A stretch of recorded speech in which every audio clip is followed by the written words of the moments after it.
एक अहम खबर इस वक्त आ रही है। अहमदाबाद में पीएम मोदी ने जायजा मीटिंग ले ली है। तूफान तावते से हुए नुकसानात का जायजा लिया। तूफान से पैदा हुई सूरत हाल पर भी गौर खोज किया जा रहा है। गुजरात सीएम विजय रूपानी व दीगर ओहदेदार इस मीटिंग में शामिल है। इससे पहले पीएम ने गुजरात और देवू का हवाई सर्वे किया। तूफान से मुतासरा इलाकों का हवाई सर्वे किया वजीर आजम नरेंद्र मोदी ने।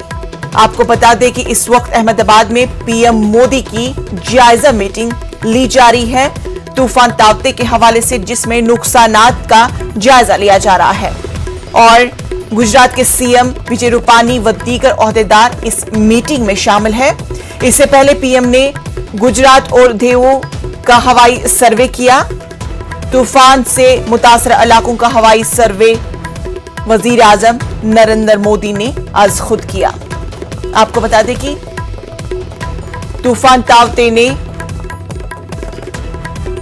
बहुत सारा नुकसान किया है और जिसको लेकर नरेंद्र मोदी आज खुद उन मुकामात की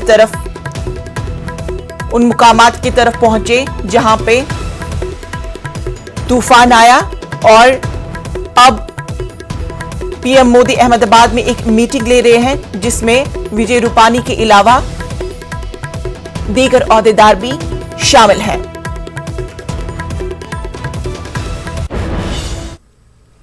कांग्रेस लीडर प्रमोद